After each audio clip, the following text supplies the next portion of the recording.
성령의 불이 임한 공동체라는 제목으로 오늘 말씀 나누도록 하겠습니다. 지난주에는 마음이 하나된 공동체에 대한 말씀 나누었습니다. 교회는 한 분 하나님께서 상 위로 나타내시는 신비가 사람들에게도 온전히 전해진 공동체예요. 그래서 아버지께서 내 안에, 내가 아버지 안에 있는 것처럼 저들도 하나가 되어 우리 안에 있게 하사 세상으로 아버지께서 나를 보내신 것을 믿게 하옵소서. 이게 요한복음 17장 21절 말씀이거든요. 자, 우리가 하나님과 하나가 되면 세상이 뭐를 알게 된다는 거예요. 하나님께서 예수님 보내신 것을 알게 된다는 거예요. 이게 참 놀랍지 않아요? 우리가 예수님과 하나님, 하나님과 예수님이 하나인 것처럼 그 관계성 안에 들어가서 하나님과 하나된 관계성을 누리게 되면 우리의 삶이 바뀔 거 아니에요. 그죠? 와, 그 바뀐 모습 보고, 야, 저 사람이 저렇게 바뀌었네? 와, 그럼 하나님께서 정말 이 세상의 죄를 속하시려고 하나님의 아들 예수님의 세상에 보내신 것이 맞네? 라는 것을 믿게 된다는 거예요. 이거 참 놀랍죠? 이 관점에서 지난주에 제가 감남원 겟세마네 기도에서 예수님께서 기도하시면서 피가 땀처럼 흘리신 것에 대해서 제가 잠깐 나눴잖아요. 근데 제가 영상 편집하면서 다시 제가 전한 말씀을 듣게 되잖아요. 근데 하나님께서 너 그 부분 잘못 전했다고 이렇게 주시는 마음이 있어서 제가 이 시간 이렇게 전해야 될 것 같아요. 예전에도 제가 이렇게 전했는데 그날은 어떻게 이렇게 육신의 그 십자가 고통에 대해서 제가 초점을 너무 둔 것 같아요. 자, 제가 뭐라 그랬죠? 이 십자가는 너무 극악한 사형 집행 방식이고 여기에 대해서 예수님께서 육신의 몸을 입었기 때문에 제한된 육신의 몸을 입으셨으니까 아무튼 고뇌 어린 기도를 하셨다라고 말씀을 드렸잖아요. 자, 근데 이것보다 더 큰 고뇌는 뭐냐면 하나됨에 대한 부분이죠. 예수님께서 하나님과 하나 되셨잖아요. 그죠? 근데 십자가의 상에서 죽임을 당하신 그 순간만큼은 예수님께서 하나님과 분리되는 순간이었거든요. 이게 너무 예수님은 고통스러운 거예요. 이해되시죠? 이게 예수님은 하나님과 온전한 하나됨을 계속 누리셨던 분이시기 때문에 하나님과 잠시라도 단절되는 거. 그래서 혹자는 예수님은 신이시니까 3일 후에 다시 살아나실 건데 이런 식으로 이렇게 어차피 다시 살아나실 거를 예감한 죽음 뭐가 고통스러우시겠어요? 신이신데 이렇게 생각하시면 안 된다는 거죠.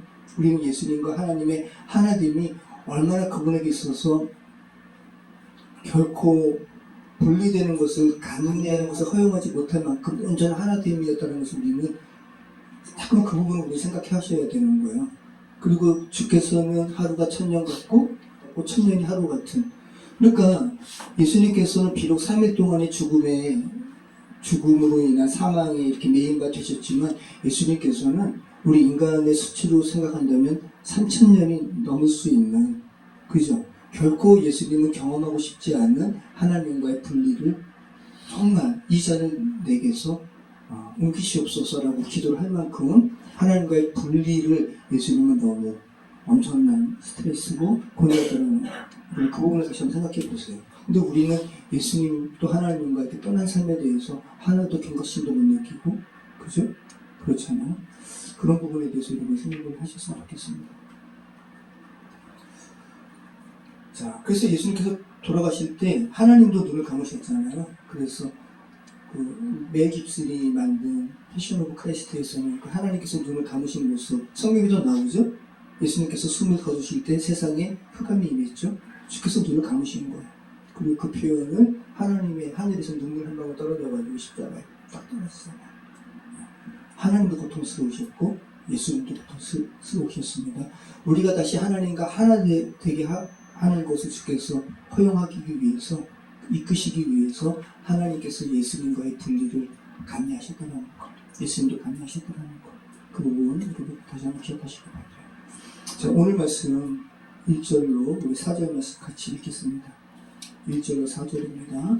오순절날이 이미 그들이 다 같이 한 곳에 모였더니 후련히 하늘로부터 급하고 강한 바람 같은 소리가 있어 그들이 앉은 온 집에 가득하며 마치 불의 햇처럼 갈라진 것들이 그들에게 보여 각 사람 위에 하나씩 임하였더니 그들이 다 성령의 충만함을 받고 성령이 말하게 하심을 따라 다른 언어로 말하기를 시작하니라. 그래서 영상 하나 잠깐 볼게요. 몇 번 보여드렸지만 이 영상만큼 어린이 영어 관련된 건데 이 영상만큼 오순절 요 현상을 잘 표현한 그 영상 제가 보지를 못했어요. After Jesus went back to heaven, his friends and helpers were praying together in a big room. Suddenly, something amazing happened. At first, it sounded as if a huge wind were blowing. Next, flames of fire flickered over every person's head.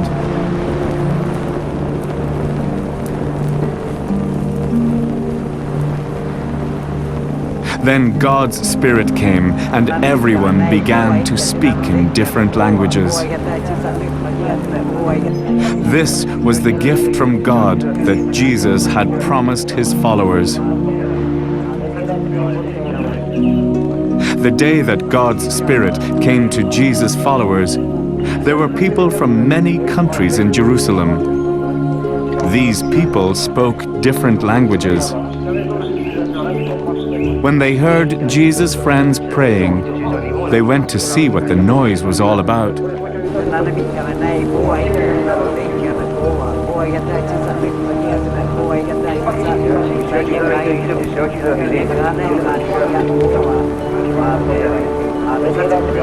They found Jesus' friends telling about the great things God had done. But they were all surprised to hear it in their own language. They asked, What does this mean?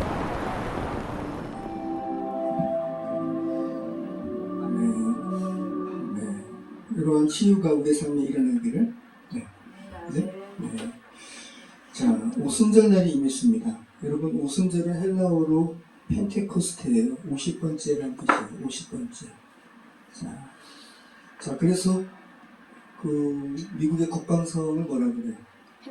펜타곤이라고 그러죠. 왜? 오각형으로 지어져가지고, 그죠? 펜타곤. 50번째. 6월절, 그러니까 이스라엘의 모든 남자들은 여호와께 보이라라고 하면서 3대절기 있는데 뭐죠? 6월절, 초실절, 초막절. 이 초실절이 오순절이에요. 또 초실절 다른 말로는 7.7절, 또 맥추절이라고 그러죠. 자, 초실절, 첫 번째 열매. 예수님께서 첫 번째 열매로 오셨죠. 그래서 초실절이 종교적인 명칭이라면 맥추절은 농사와 관련된 명칭이에요. 자, 초실절이 오순절로 불려진 이유는 6월절의 둘째 날, 그래서 무교절, 누룩 없는 떡을 먹는 날부터 계산해가지고 50번째 해당하는 날이에요. 그래서 오순절이라고 합니다. 그리고 이때는 도리를 처음 거두는 때이기 때문에 맥추절이라고 부르기도 하고요. 자, 그래서 6월절을 다른 말로 또 뭐라 그런다고요? 맥추절, 또 7.7절. 자, 그럼 왜 또 7.7절인가? 50일이잖아요. 50일 가운데 제7, 이 안식일이 몇 번 있어요? 50일입니다. 그쵸? 7, 7이 49. 그래서 제7일이 7번 있기 때문에 또 7.7절이라고 그런 거예요. 자, 완성을 의미하는 7이 7번 있으니까, 그죠? 하나님의 구원은 완전한 거죠. 완전히 완전한 날이에요. 그날에 성령께서 임하신 거예요. 굉장히 놀라운 의미가 있죠. 자, 이 사도 바울은 이 초실절의 의미를 부활로 연결시켰습니다. 고린도전서 15장 20절 말씀 한번 보시고 같이 읽겠습니다. 그러나 이제 그리스도께서 죽은 자 가운데서 다시 살아나서 장래의 자들의 첫 열매가 되셨다. 네. 자, 그러니까 지금 성령 강림이 있게 된 성령 강림절은 초실절이라고 했잖아요. 구약의 의미로는 성령의 강림으로 인해서 첫 열매 되신 예수 그리스도를 따라서 예수 그리스도께서 첫 열매시니까, 그죠? 그분의 첫 열매 되신 예수님을 따라서 많은 예수님을 따르는 이들이 죽음에서 생명으로 부활하게 될 것임을 지금 바울이 이야기하는 거예요. 자, 유대교는 이 77절을 어떤 날로 이렇게 여기냐 하면 모세가 시내산에서 하나님께 율법판을 받은 날로 여겨요. 그래서 유대교의 생일이 77절이에요. 자, 돌에 그저 하나님께서 율법을 새기셔가지고 이스라엘 백성에게 주셨잖아요. 새긴다는 거는 결코 없어지지 않는다는 것을 의미하거든요. 그만큼 나는 너희가 나의 이 율법을 너희가 완전히 너희가 좀 각인하길 바란다 생각인데, 근데 이스라엘 백성이 어겼죠. 그죠? 그래서 그날이 77절인데, 근데 오순절에는 이제 성령께서 각 사람의 마음에 오셔가지고 하나님의 말씀을 각 사람의 마음에 새기죠. 그죠? 네, 그걸 그렇게 한번 비교해 보시기 바래요. 그래서 고린도후서 3장 3절 말씀 한번 보시죠. 바울이 구약에 정말 놀라운 학자고 주님께서 바울을 사용하셔가지고 구약을 이렇게 그리스도의 은혜로 재해석하는 놀라운 통찰을 허락을 하셨어요. 자, 고린도후서 3장 3절 같이 읽겠습니다. 너희는 우리로 말미암아 전한 그리스도의 편지니 이는 먹으로 쓴 것이 아니요 오직 살아계신 하나님의 영으로 쓴 것이며 또 돌판에 쓴 것이 아니요 오직 유대의 마음판에 쓴 것이라. 네. 뭘로 말미암아? 성령으로 말미암아. 네. 오순절에 임하신 성령으로 말미암아 이제 주께서 율법 하나님의 마음을 모든 인간의 마음판에 새기셨대요. 참 놀랍죠. 자, 그럼 오늘 이렇게 오순절 성령 강림의 이 상황을 위해서 지금 예수님의 제자들이 120문도라고 일컫는 이들이 지금 얼마 동안 기도하고 있는 거예요? 자, 부활 후 50번째가 이 오순절이니까 예수님께서 부활 후 얼마 동안 하늘나라의 일을 가르치셨죠? 40일. 그죠? 그리고 승천하시면서 너희는 약속하신 성령을 기다리라. 그러니까 지금 10일 정도 기도하고 있는 거야. 10일 정도. 자, 얼마나 집중하면서 기도했을까. 그죠? 한번 생각해 보시기 바랍니다.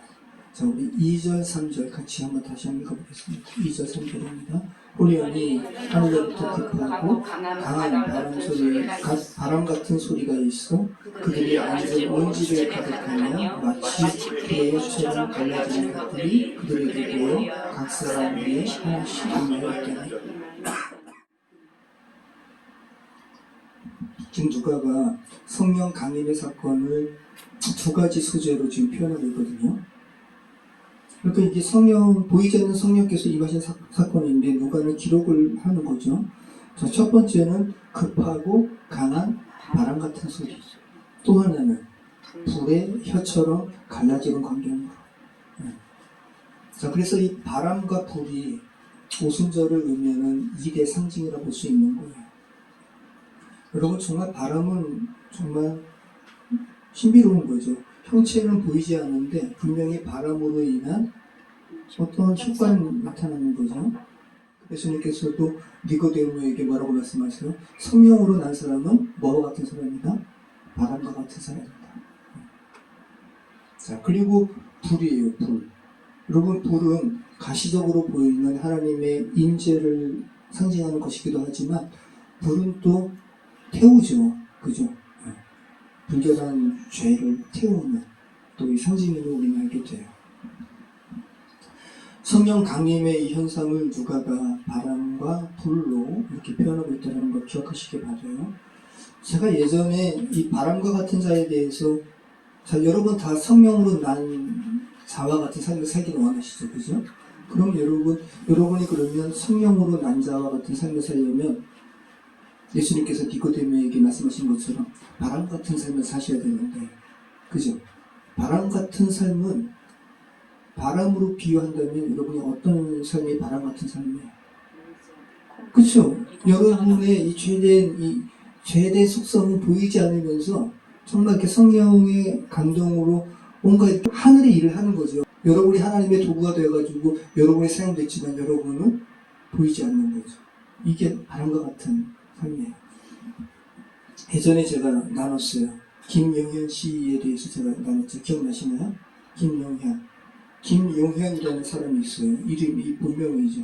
근데 천주교의 세례명은 김요한. 그리고 원조 자연인이에요. 김시도.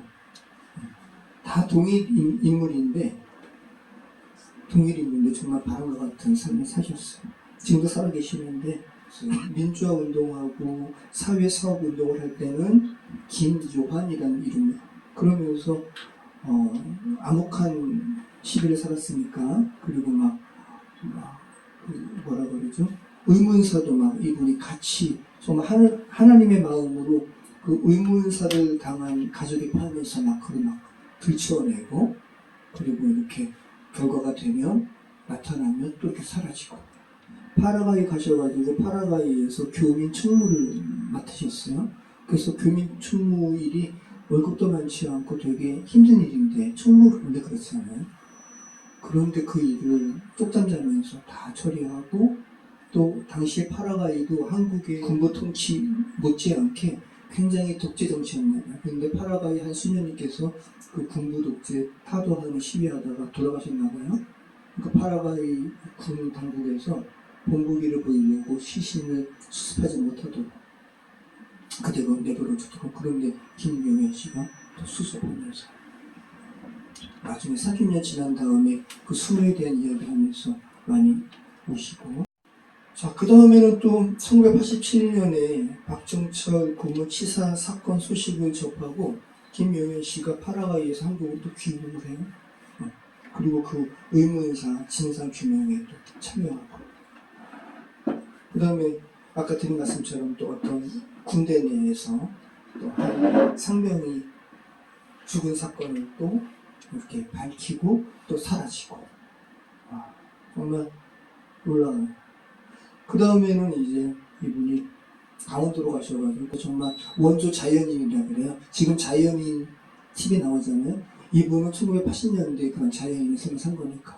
그래서 방송국에서 이렇게 찾아가면 알몸으로 산에 계시다가 근데 그 동네 사람들이 이분에 대해서 증언하기를 이분이 항상 웃는 얼굴이고 친절한데 화를 내는 경우가 몇 번 있는데 옹달샘에 누가 쓰레기 버리고 가면 화를 내고 그러니까 자연에 대해서 이렇게 해를 끼치면 화를 내는 거예요. 그러다가 이분이 또 언제 또 나타나셨냐 하면 1995년 삼풍백화점 붕괴 때 이분이 다시 또 김요한이라는 이름으로 또 나타나셔가지고 구조 작업에 참여하신 거예요. 그리고 어떤 사람이 임산부가 깔려서 이렇게 돌아가셨는데 육중한 그 콘크리트이란 자재에 이렇게 깔렸으니까 다리를 절단하지 않으면 이 시신 수습할 수가 없는 거예요. 그런데 김용현 씨가 안 된다. 다시 절단하면 안 된다고 하면서 이분이 밤새워가지고 그래도 온전한 모습으로 시신 수습하고 그리고 또 어떤 사람도 이제 4일 만에 삼풍백화점 안에 있는 어떤 여인을 구출하셨어요. 결국은 이 여인은 돌아가셨는데 아무튼 그분이 구출하셨을 때는 살아있었어요. 그러니까 그 방송국에서 구조 영혼 하여튼간 이렇게 인터뷰하려고 하면 아니에요 하면서 또 사라지고 근데 이분이 지금 요양원에 계시죠. 그래서 2019년에 이분에 대해서 이렇게 방영을 했어요. 지금도 제가 나무 이렇게 쳐보니까 아직도 생존에 계시는 것 같은데 몸이 많이 이렇게 쇠약하신 것 같아요. 이런 분이 바람과 같은 삶이죠. 바람과 같은 사람이죠. 김용현, 김시돌, 김요한. 다 이분을 접한 사람들은 김용현으로 접한 사람들은 그분들의 봤을 때 하나님의 사람이었고 김시돌로 접한 사람들은 또 정말 김시돌 이분 하나님의 사람이고 김요한으로 접하신 분들은 또 김요한. 그런데 알고 봤더니 사람들이 놀라는 거죠. 김시돌, 김요한, 김용현 씨는 다 같은 사람이에요. 참 여러분은 지금 어떠한 모습으로 세상에 이렇게 나타나시는가 생각해 보시기 바랍니다. 자, 우리 4절 말씀 다시 한번 읽어보시죠. 자, 4절. 그들이 다 성령의 충만함을 받고 성령이 말하게 하심에 따라 다른 언어로 말하기를 시작하니라. 자, 방언으로 말한 내용이 뭘까요? 아까 영상에도 나왔지만 하나님의 큰 일이고, 이 방언으로 말한 내용에 대해서 다음 주에 살펴볼 베드로의 설교에서 베드로가 이야기해요. 사람들이 막 신기해하고 이 사람이 술 취했나 뭐하나, 술 취한 게 아니다라고 하면서 이 내용을 이야기하죠. 하나님의 일이에요. 너희가 십자가에 못 박은 예수가 하나님의 아들이다. 자, 여러분 지금 보세요. 4절 말씀. 성령이 충만함을 받고 성령이 말하게 하심에 따라 다른 언어들로 말하기를 시작하니라. 성경에 언어와 관련된 사건이 오늘 사도행전 말고 또 어디에 있죠? 창세기 11장에. 그죠? 하늘 높이 하나님을 대항해가지고 신의 땅 편지에서 하늘을 대항해서 사람들이 탑을 쌓잖아요. 그죠? 인간의 도시를 건설하려고 하는데 하나님께서 개입하시죠? 그래서 다른 말을 하게 하세요. 그 부분은 똑같아요. 사도행전처럼 다른 말을 하게 하시는 건 똑같아요. 근데 차이점이 있죠. 바벨탑 사건에서 하나님께서 다른 말을 하게 하신 것은 서로 알아듣지 못하게 하시려고. 근데 오순절은 서로 통일된 하나님의 일을 말하게 하시려고. 이 차이점이 있어요. 놀랍죠? 여러분, 우리가 지금 같은 언어를 쓰잖아요. 근데 우리의 배우자도 같은 한국말로 쓰지만 100이면 100 여러분이 말하는 말을 다 그들이 알아들어요. 그렇지 못할 때가 많잖아요. 마음이 하나 되지 못하고 또 서로 집중하지 못하면 알아듣지 못해요. 같은 말을 쓰더라도. 자, 근데 오순절 다락방에 임한 성령 강림 사건은 굉장히 마음이 집중된 시간이었어요. 10일 동안. 예수님께서 약속하신 성령을 기다리면서 기도하는 거예요. 그죠? 마음이 하나가 돼가지고 열흘 동안 기도했다는 것은 엄청난, 아마 에너지를 이걸 수치할 수 있다면 엄청난 에너지가 이 안에 있는 거죠. 그렇게 주님께 마음을 모아 기도할 때 성령께서 임하시고, 교회 공동체는 하늘과 연결된 공동체잖아요. 이제 하늘의 뜻을 알려주시는 거예요. 예수님께서 왜 이 땅 가운데 오셨는지 성령께서 알려주시는 거죠. 이제 분리되었던 죄된 세상이, 이제 죄된 세상의 사람들과 하늘이 이제 영속적으로 연결되었어요. 그 전에도 하나님의 성령이 사람에게 임했어요. 근데 간헐적으로 임했어요. 그죠? 그리고 임했다가 또 떠났어요. 삼손 보시죠? 하나님의 영이 임해가지고 이렇게 힘을 쓰다가 또 이렇게, 그죠? 하나님을 또 마음 아프게 하니까 또 떠나시고. 근데 이제는 오순절 성령 강림 사건 이후로는 하나님의 영이 영속적으로 임해요. 의도적인 죄를 의도적으로 성령을 거부하지 않는 이상은. 자, 오순절 성령 강림 사건과 관련해서 중요한 것은, 그래서 성령의 능력으로 배우지도 않은 외국어를 하는 기적에 초점이 있는 게 아니라, 그죠? 여기에 초점을 두면 안 돼요. 야, 성령이 임하면 배우지도 않는 방언, 랄랄라 방언, 또 뭐 이런 걸 떠나서 외국어를 갑자기 하게 되는 이 기적에 초점이 있는 게 아니라, 오순절 성령 강림으로 인해서 하늘의 뜻을 이제는 왜곡되지 않고 알게 되었다는 거, 여기에 초점이 있다는 겁니다. 오순절 성령 강림의 사건의 핵심은 성령 강림 사건과 관련해서 아무튼 언어와 관련된 부분이잖아요. 주중에 하나님의 섭리 가운데 목회자의 인격을 사용하시는 거니까 제가 주중에 성령의 음성과 관련해서 두 분의 말씀이 귀에 맴돌아서 나눕니다. 제가 잠결에 아까 잠시 말씀드렸던 신성종 목사님에 대한, 되게 똑똑하신 분인가 봐요. 자기 외국어 잘 못한다고 7개 국어 한대요. 그러면서 이제 어느 동남아시아 가서 설교를 하는데 자기가 준비한 설교가 그쪽 현장 상황과 안 맞는 거야. 그러니까 이분이 영어가 되니까 영어로 했어요, 설교를. 근데 이분이 이제 말씀하신 게 그건 거죠. 그런데 생각도 영어로 주셨다고. 은사죠, 은사. 은혜죠. 성령께서 임하시는 거예요. 그러니까 한국말로 생각해가지고 영어로 이렇게 번역한 게 아니라 생각도 영어로 주셨다고. 자, 그리고 여러분 주중에 제가 온누리 교회에 지금 이상준 목사님이라는 분이 이제 개척하셨는데, 이상준 목사님이라는 분이 새롭게 하소서에 나왔어요. 제가 온누리 교회에 2000년대 초반에 온누리 교회 청년부를 좀 이렇게 경험하고 싶어가지고 1년 동안 다녔거든요. 그때 이상준 목사님이 이렇게 새벽기도 몇 번 가면 아주 젊으세요. 아주 그냥 잘생겼어요. 좀 애껴 보여요. 그래서 저보다는 많이 아래인 줄 알았더니 한 살 차이더라고요. 근데 이분이 되게 좀 귀하게 자라오고 되게 정말 경제적으로 힘들지 않게 자란 줄 알았더니 굉장히 고생 많이 했더라고요. 근데 이분이 연세대 영문학과 나왔어요. 언어학도잖아요. 그러면서 마지막에 하나님의 음성을 듣는 것에 대해서 언어학도의 입장에서 말씀하시는데 너무 마음이 아파가 왔어요. 뭐라 그러냐면 하나님의 음성을 듣는 것의 기본은 성경이라는 거예요. 보셨군요. 너무 좋죠? 말씀이 너무 좋잖아요. 성경이라는 거예요. 언어가 들리는 것은 단어도 알고, 그죠? 문법 체계도 알았을 때 어떤 말이 딱 들어오면 이해가 되는 거 아니에요? 근데 하나님의 나라의 말은 성경에 다 있잖아요. 성경을 읽으면 하나님의 성품이 어떤 것이고, 하나님의 나라의 체계가 어떤 것이고, 그죠? 단어도 있고, 그 성경 많이 보시라고. 그러면 하나님의 말씀을 듣게 된다고. 전 너무 이상준 목사님 그동안 생각했던 약간 좀 이렇게 비공자 스타일이 이게 아니라 너무 은혜 받았어. 보셨군요. 네. 자, 이 하나님의 음성을 듣는 부분, 그죠? 하나님의 언어에 대한 부분을 오늘 나누고 있는 거예요. 자, 우리 5절로 우리 13절 말씀 같이 한번 읽어보겠습니다. 5절로 13절.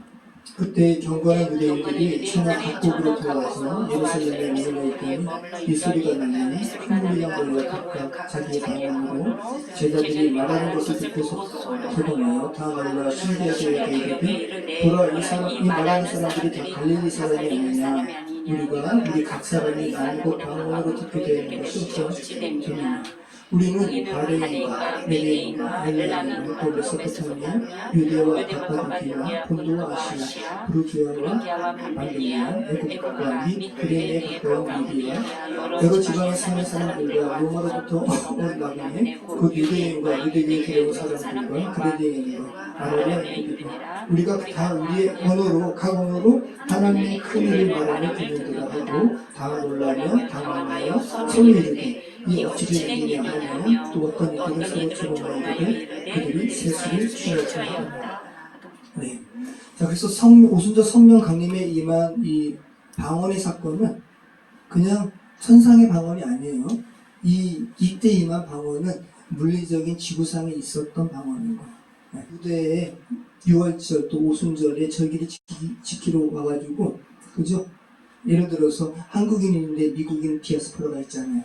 일본인 디아스포라가 있고 그 지역에서 태어난 사람들은 영어를 알고 일본어를 알죠. 근데 그들이 와가지고 한국에 와서 봤더니 어떤 집에 사람들이 모여서 기도하는데 이 사람 충성도 그랬어요 저랬어요 하는 사람들인데 그죠? 자기가 듣기에 이 사람들이 어떻게 충청도 사람이고 외국에 나가본 사람이 아니고 외국 교육받지 않았는데 어떻게 일본말로 하나님의 큰일에 대해서 이야기하지?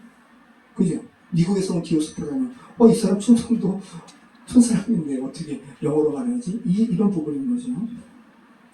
자, 성령이 강림한 그 자리에 이 목격자가 아주 복잡하게 우리가 읽었지만 이렇게 구분한다면 세 부류의 목격자예요. 첫 번째는 유대 본토인들이에요.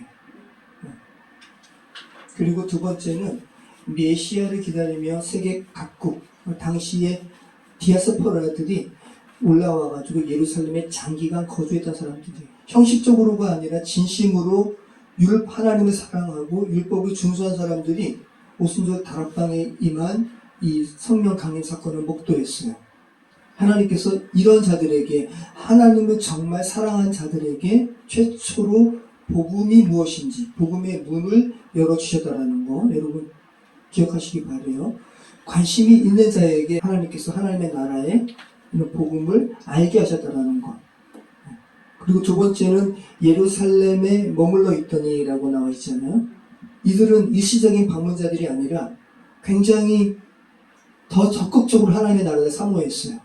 그래서 메시아 왕국이 정말 실현될 때 가장 먼저 그 메시아 왕국에 참여하기 위해서 예루살렘에 디오스포라지만 아예 와가지고 장기간 거주했던 사람들이 성령 강림으로 인한 이 놀라운 현상을 지금 목도하게 된 거예요. 아무튼 하나님의 나라에 관심 갖지 않으면, 그죠? 하나님의 나라에 관심이 없으면 아무리 전해도 들려지지 않는다는 거, 여러분 기억하시길 바라요. 여러분, 유진 피터슨이라는 목사님이 계세요. 이분이 굉장히 귀한 분인데 이분의 글을 읽으시면 너무 좋아요.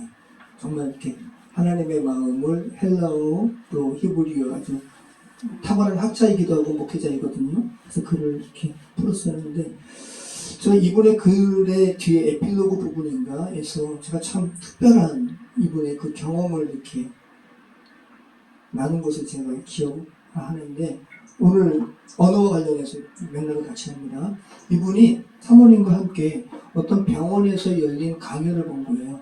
그 강연에 참가자가 그 강연을 하신 분이 누구냐면 저희 아이 엄마가 가끔 이야기하는 분이죠. 폴 트루니 스위스 의사인데 인격적인 말을 이렇게 강조하신 분이에요.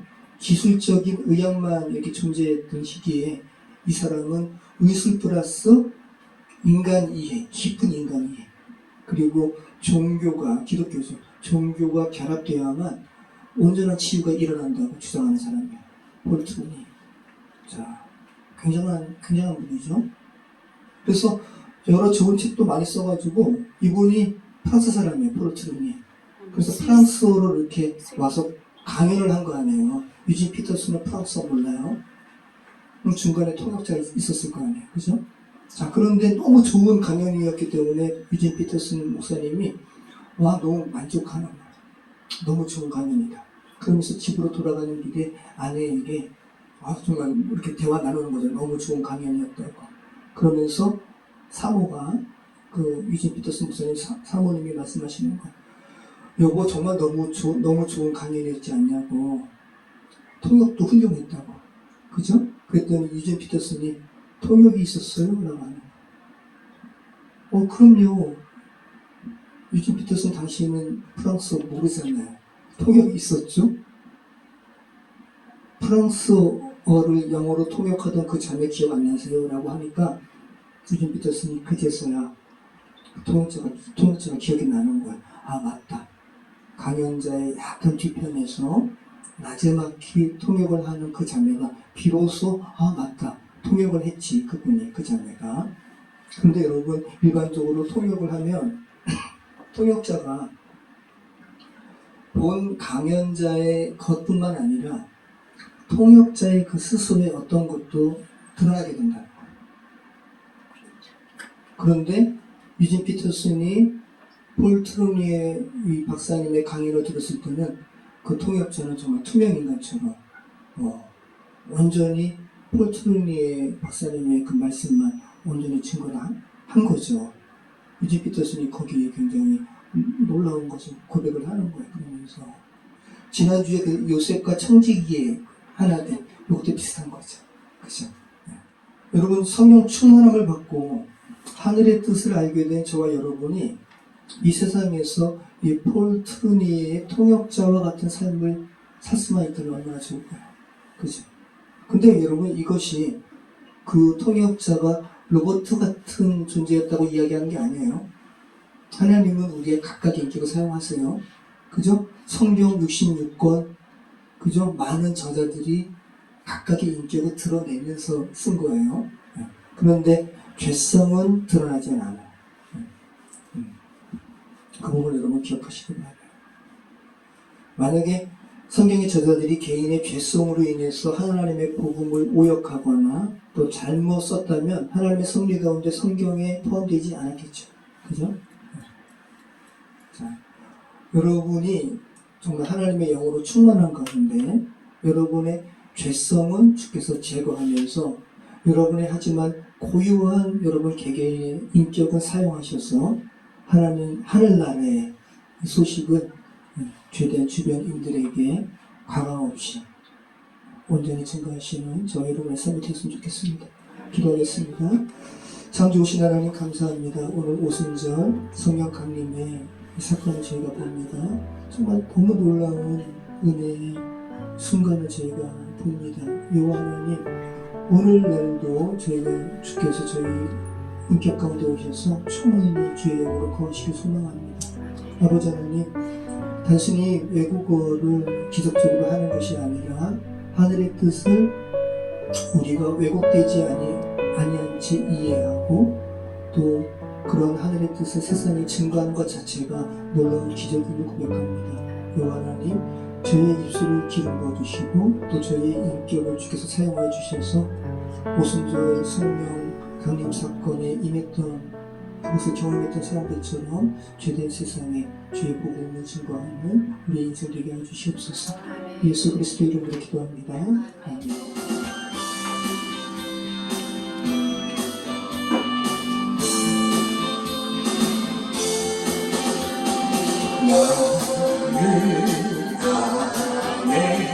내가 살아가는 이유는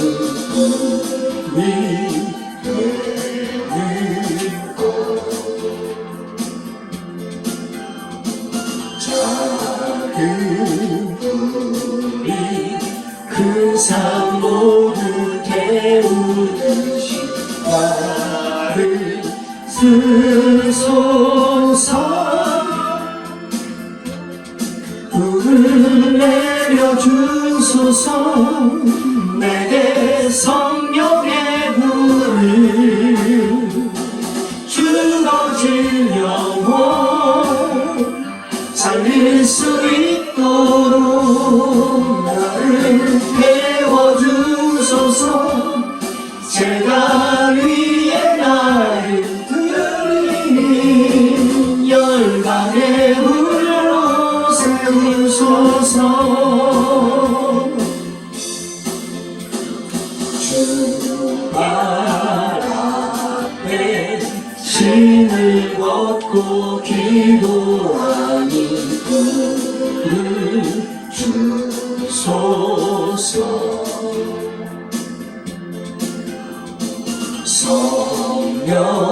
성령으로 영감받은 불의 사랑 되게 하소서. 불을 내려주소서. 내게 성령의 불을 죽어진 영혼 살릴 수 있도록 나를 태워주소서. 제가 위에 나를 들이는 열방의 불로 세우소서.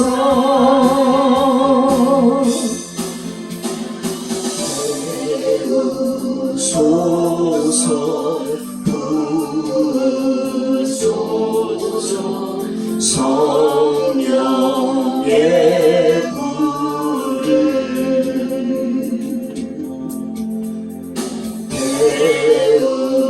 태우소서. 부으소서.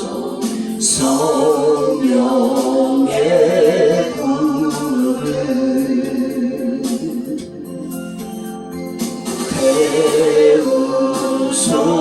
태우소서. 부으소서. 성령의 불을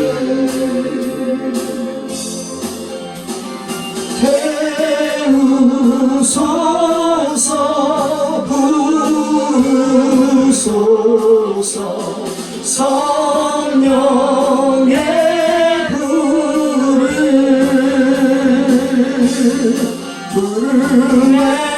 내려주소서. 내게 성령의 불을 죽어진 영혼 살릴 수 있도록 나를 태워주소서. 주소서 제단 위에 나를 드리니 열방에 불러 세우소서 물을 내려 주소서 내게 성령의 불을 죽어진 영혼 살릴 수 있도록 나를 태워주소서 제단 위에 나를 드리니 열방에 불러 세우소서 우리 같이 기도하겠습니다.